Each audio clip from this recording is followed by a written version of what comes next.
What's going on, Crystal Meth City? All right. Welcome back to Just Another Podcast. I'm your host, Tyler Comic. I'm here with Hector J, Brayden Jones. How's it going? Hell yeah. And Jordon Yates. How you guys doing tonight?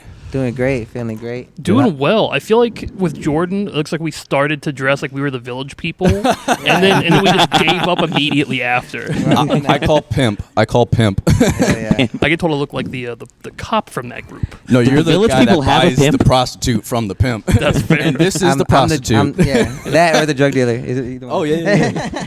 But thank you guys so much for being a part of this show. How'd you guys do? How'd you guys think it went?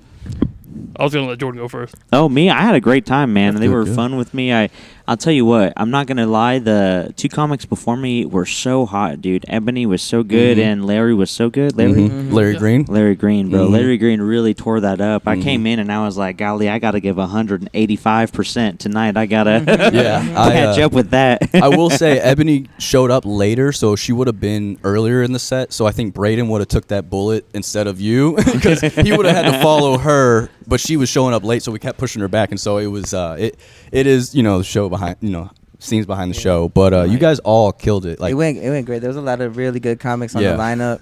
I felt really good about my set. The crowd was really receptive to my jokes. Yeah. And I tried out some new jokes tonight that went really good. So that's good. always fun. That's awesome to try some new stuff in a new place. New place and a new crowd. Yeah. Man, you got some balls. That's pretty crazy. That's what makes it worth it to me. Like absolutely. If you ain't gonna do that, like something. And then. I had fun, and I think the crowd had fun, and that's all I can ask for. Listen, you came off the stage and you were like, I don't know how I feel about that, but I genuinely think you did a great job. I appreciate he it. was. That's what he was saying. Yeah. I was like, dude, you did good. I've had Killed sets it. where I'm like, dude, I nailed that. And I've had some where I'm like, I just want to go to my car. It's and a thin line. I was like, I don't know. Yeah. If you don't know, I think it went good. Yeah. You know what I mean? Okay. If you don't know, you're in your head. Yeah. No, fair. I feel like appreciate I was that. trying to tell him, like, his transitions and pivots were, like, the right timing and saved it better than whatever you think kind of, like, lull you were in. So, Yeah, like, every time you thought it was going down, you made a pivot that popped it back up. Oh, I feel like in comedy, the line between, like, being elated or being discouraged is so paper thin. Yep. Yeah. You forget one tag. But in your like one night's thing I room. heard is like never, like whether you do really good or you do really bad, never let it go to your head. Yep. You know? I forgot to do the joke that was on my T-shirts tonight. So I hate I was waiting because I thought you were gonna wrap your show up. the I trademark. meant to do it with that. I meant to do that with that, but I got so nervous because I saw that you were lighting me, and I was like, oh man. I must have really been running. If I did not Tyler see has that. to come light me. I did not see the light. I saw these lights and that's it. I do apologize. Yeah, I saw, is it Spencer? Spencer. I saw Spencer hold up 10 fingers at one point, and I was like, guess that's it. He said, easy, slow down. Yeah, Ooh, I honestly, baby. nobody explained to me the finger methodology that was happening today. So I was like, have I done 6 or I have 6 left? I don't know what's going There's on some here. ASL going on. Like, I don't know. What's the death I'm like, population I'm in Crystal dyslexic, City? big dog. You got to spell it out for me. No, it was a great time. The show was like a little over 2 hours long. Yeah. Wow. But I tell you what, What a hearty crowd, bro. Yes, It went by didn't- fast. It didn't feel like That's, 2 hours. that's what I was gonna say. It did not feel like 2 hours until it was like, you're up there, and I'm like, how long have we been? And I look at the thing, I'm like, holy shit! Like we're having so much fun. Time's flying by. The crowd was with it the whole time. Like you would think with that long of a show and constant new comics, it would kind of have a lull, but the crowd was there with it, and it was great. Definitely. You guys They're all out there killed it. laughing, petting bellies, all of that. Yeah. This man was out there. Oh man, I was like, I just know the confidence you have in yourself. I don't think I will ever achieve because I don't think I could go up to someone and do that. Like I'm serious. And it was great, man. Everybody, each of you killed it, and I can't wait to do another show with each one of you. Like I honestly, it appreciate was that, man. really cool. You killed it. Putting all so- this together. Thank you so much. How long have each of you guys been doing comedy? I know it's kind of been a little while for I think I've seen you guys. We can kind of go this way first. Yeah, I've been doing stand-up about 8.5 years now. 8.5. Okay. I'm fairly new. I've been doing it. This is my third year. Nice. Third year of comedy. Nice. About 2.5. It'll be 3 in November. Hey, y'all are really pretty tight for how early in you guys are. I appreciate that, man. Thank you. Absolutely. My I first mean, time nope. on stage was in 2019, and then I didn't do it because of COVID, and then so that's why I say 3 years. I thought he was saying this was actually my first time on stage. Like, Yeah. now that you What say were you that. saying? No, I was just going to say, man, I mean, no offense to the Austin comedy scene or anything like that, but I meet a lot of comedians that have been doing it for 2 or 3 years and are still stuck in that. Sorry, I'm burping my natty light up. Hey, you're fine. This ain't no PG show. I've never heard of that. But man. I'll meet comedians that have been doing it for 2 or 3 years, and they just get stuck at that like beginner open mic level, where they can't figure out how to put together the punchline of their joke. They can't get past like what they think is funny versus what is funny.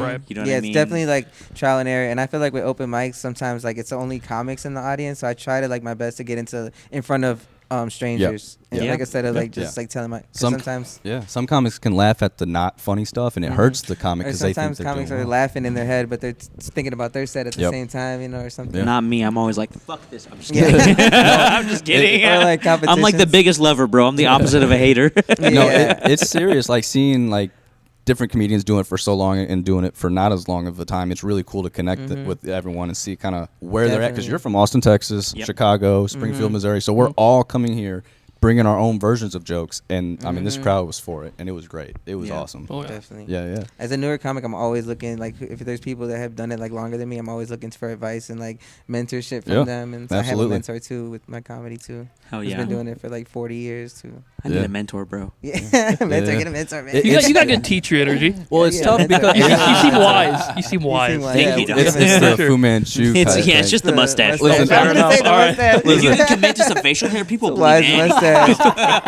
People believe anything. You're like Commit that man has it together. This is a deep cut, but there's this mouse from Tom and Jerry, and whenever he's doing the guitar and he pulls the whisker, and I I, was thinking- swear, I was thinking of the Prospector.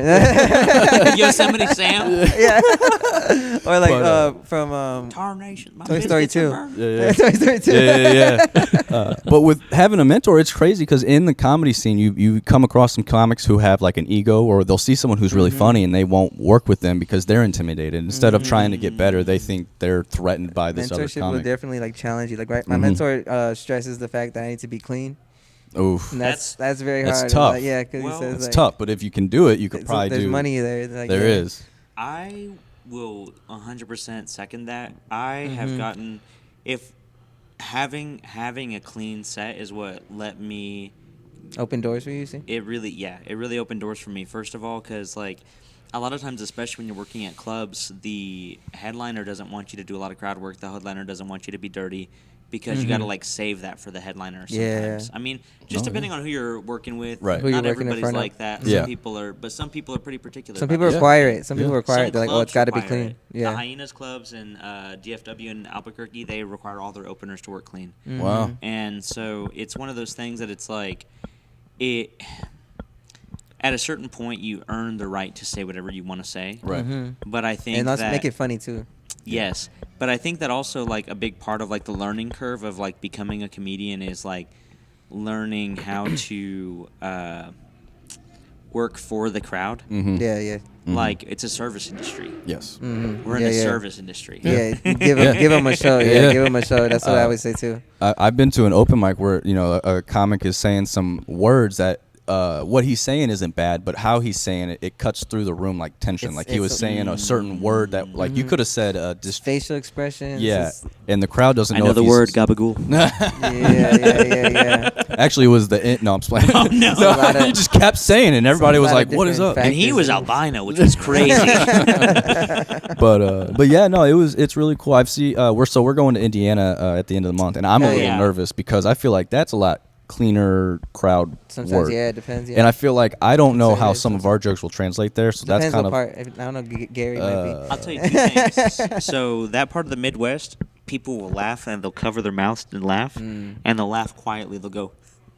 that's funny. I'll have You're gonna to. hear murmurs. Yeah. So right. Murmurs So from sometimes the you gotta crowd. let people know it's okay to laugh out Yeah. loud. It's okay. Yeah. Set the tone for them, you know. I'm It's gonna okay. I'm gonna have to do that. Well, because when Ebony comes on stage, they better be fucking ready because she's aggressive, she's loud, Yeah. she's dirty. So it's like if there's a 67, 80-year-old person that's like, oh my god, like they're not gonna know what Black Lives Matter, Yeah. all that stuff. But no, it's Definitely gotta really test the water. yeah. So it's fun 8-year-olds traveling.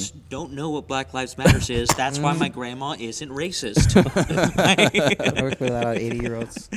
But how's the comedy scene in Springfield, Missouri? Yeah, sorry, I know I've been quiet. I realized the last time we did the podcast, I was in a Donkey Kong outfit. Yeah. And I'm just really glad this is going to override that. In a Donkey Kong outfit. It was a Yeah. Halloween show. It was right yeah. Also, yeah. I was out of laundry, so. I was like, what a choice. I was like, what's the joke. No, the Springfield scene. I think there's a comic from our area. His name's Derek Luna. He does a lot of stuff for like World Series of Comedy, and he has a quote I really like, which is, "The scene punches well above its weight class." Okay. It's a smaller scene compared to like a Kansas City or like a St. Louis or Chicago, an Austin for sure. Austin's way bigger than Springfield. But the comics in it are very strong. They're for the most part pretty united. It doesn't really feel like we're competing. It feels like we're a team, which is really nice. That's cool. I can't say enough good things about it. My only complaint is that sometimes it is pretty small, so opportunities are limited. Right. I feel like that you can only grow with what is around you. And if like we were up in Chicago a couple months ago, and I felt like there was multiple nights that had multiple mics a night. Oh, definitely. I was just telling them that there's a website. I know this guy that created, and it's called setsonfire.com. And they'll have Monday, and I have a list of all the mics on Monday, Tuesday, and it's a list of just like all the way. So yes, if you ever need that setsonfire.com. Yeah, and in Chicago. Up there with having so much of a gym to work out. I mean, there's some tough comics up there. And it's like the audience sometimes like they won't laugh at your shit if you're not. You have to bring it. So it's great training grounds. Absolutely. I think. We've got one a night. We're on our way. It's also different. It's like in Chicago. It's also like divided. Well, not divided, but it's like different from like the North Side and the South Side comedy and the West Side. Like there's different like places that are different. Like you know. I had a similar. Oh, go ahead. I was gonna say, I bet in Texas you have so many different like. So first of all, I mean, I've had. I tell the story a lot. I was in Crystal Beach, which is. Crystal Beach, Texas, which is like a beach town. A lot of crystal going on. It's a beach town outside of Houston, and I was doing a show there. I was the feature, and I had to do 35 or whatever. And I have a joke that I open with about how me and my wife make a really cute lesbian couple whenever I'm clean shaven. That's funny. I had a lesbian joke too. And I had a lady stand up and go, "That ain't even cute to joke about." And then her husband goes, "That ain't cute." Wow. And it's one of those things that it's like, like something that you think is like a perfect, easy joke everywhere. It's killed 100 times. Yep. You'll land in that room, man, that they do not like it. Comedy, I'm learning is all about adaptability. You have to adapt. It's always going to be a different crowd. There's different like things that are allowed to be said, like as time goes on, you know, different things that people find offensive and don't find offensive. You don't know what's okay to say. He had to pivot multiple times about. I'm just glad that Shane Gillis brought back the R word. I'm just kidding. I'm just kidding. The is this a PG show? I like that. Yeah. Like, and then he's like, Matt said it was a baptism. Matt made everyone think it was a baptism. That was basically pivoting the set. Yes. I feel like fire, like you could see you were shuffling the cards of like, all right, pull out this card, that ain't working. Pull out something else, and it was like this one? Yeah, it was really cool. And I would have been panicking because, like, I'm not like the way you guys are able to crowd work and pivot, like the way you're able to get out there. Hey, you can do anything. Oh, thank you gotta be like, oh, I'm sorry, I thought you guys. That's my wisdom. Yeah. He's got a mustache. I believe it. I believe like it. one time I did the yo-yo thing, and I didn't really get a good reaction from it. I was like, oh, I'm sorry, this ain't a yo-yo crowd, or like you know, everybody they laughed at that. You know, like if they didn't laugh at that, they laughed at that, and then they got on board with the rest of the yo-yo bits. Yeah. It's all fun. I can't thank you guys enough. I'm honestly just kicked back and relaxing at this point. So if there's anything you guys my edibles hitting me too. So dude, I forgot you ate one. The good thing about I thought you were doing I a took bit. I know you 100 actually milligram took edible before my set. Literally, that's right before he walked on. That's I think he was so scared because he was like, the two comics before me went so well. They really did. I had to be so focused, bro. Yeah. But yeah, I didn't even feel it till I got off stage. As soon as I got off stage, I was like, I'm high. The thing I heard is like the crowd wants to like you, you know, like, and I think everybody did a good job at keeping that, you know. Yeah, keeping the momentum going. Yeah, you guys did incredible. Is there anything you guys want to mention or where you guys are going to be performing at next, so we can plug? Gosh, you guys can catch me all over Austin, Texas, and all over the country. Coming up soon, I'm going to be at the Looney Bin. I'm going to be coming back out here to St. Louis at some point in time. Just keep up with me on my Instagram as where I post everything. It's at Jordon Just Jokes, Jordon. My mom really fucked me on that one. Yes. Jordon, Jordan Just Jokes. you might as well change it at this point. I know, really, honestly. You want to know my middle name is Michael. What the fuck was my mom thinking? I'm a Jordon Yates, oh my bro. Gosh, man. Oh I'm 2/3 ethnic and 1/3 is plain toast. Wow. They say your middle name and like furniture starts levitating or something, right? Jordon Michael. Okay. So yeah, you can find me performing all over Chicago and the northern suburbs of Chicago. and doing comedy shows and art shows. I also do art and murals and stuff like that I'm working on. Good art. Hell yeah. Yeah. Good soup. Yeah. And also I'm gonna be working on producing my own show, hopefully by the end of this summer. So in the town that I live in right now, right between Chicago in Waukegan, Illinois, right between Chicago and Milwaukee. So look out for that. And yeah, follow me at Prolific Hector on Instagram for all that. Cool. You are the most prolific Hector I've ever met. I appreciate it. I keep forgetting that we even have a camera. I've been making no eye contact with it at all. That's my bad. Yeah, I'm on Instagram at Hey It's Bray Jones. Bray is Bray. Nothing specific show wise. Sorry, he was over here burping like. It's all I'm really sorry. You got to do that over. We got to cut that. Hey, back to pivoting. I'm here to plug Jordan's IBS, is what I think. I didn't mean to. I'm sorry. You're good. You get that? You get the clip for that? He's got it. He knows what's going on. I'm so glad. This is to go triple platinum on TikTok. All right, one more time. One more time. Crystal City. Run it I back. got it. All right. At Hey It's Bray Jones. Bray is Bray. Hey It's Bray Jones. Arkansas in June. Chicago in July, New York in September, Minneapolis in October. Be doing some Missouri things intermittently between that. Yes, sir. Please follow me on Instagram, and please donate a anti-acid to Jordan for all his burps. So Thank you guys all for tuning in. You guys have a great day. Thank you. When you spelled your name